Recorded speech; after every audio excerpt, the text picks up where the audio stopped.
Hello শ্বশুর মশাই। ও জামাই,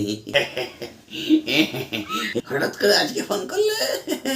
কালকে তো জামাই ষষ্ঠী। আরে, ওসব আবার মনে পড়াতে আছে নাকি? না, মনে পড়ানোর জন্য তো ফোনটা করতে হবে। আপনি যেরকম কিপ্টে মানুষ।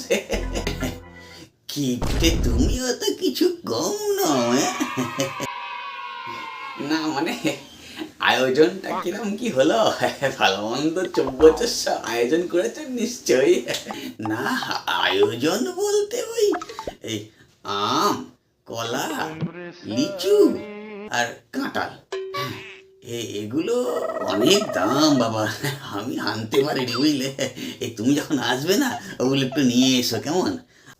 হ্যাঁ, আমি শুধু ওই একটু মাংসের দোকানে গেছিলাম আর ওই মাছের দোকানে গেছিলাম বুঝলে বাবা।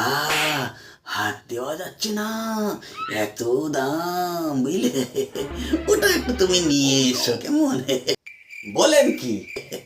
আমি শুধু ওই একটু মিষ্টির দোকানে গেছিলাম। হ্যাঁ, মিষ্টির দোকানে গিয়ে ওই বড় বড় সাইজের রসগোল্লা আর ওই দই আর একটু ওই ঠান্ডা, এইটা আমি দেখে এসেছি বুঝলে।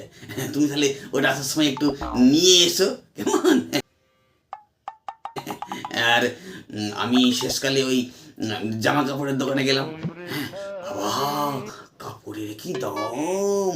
তোমার শাশুড়ির একটা কাপড় দেখতে গেলাম, 2000 টাকা দাম জানো। হ্যাঁ, আবার ওই আমার একটা ধুতি আর পাঞ্জাবি, হ্যাঁ, ওটাও 1500 টাকা দাম। ও দুটো আমি নিয়ে এসছি বুঝলে। তুমি ওই দামটা দিয়ে এসো যেন। হ্যাঁ, থাক শ্বশুর মশাই থাক। আমি আর যাচ্ছি না। হ্যাঁ, তুমি আসবে না? ওই আপনার মেয়েকে পাঠিয়ে দিচ্ছি। হ্যাঁ, আচ্ছা, তাহলে তো ঠিক আছে, মেয়েকে পাঠিয়ে দিও কেমন? ঠিক আছে, ঠিক আছে।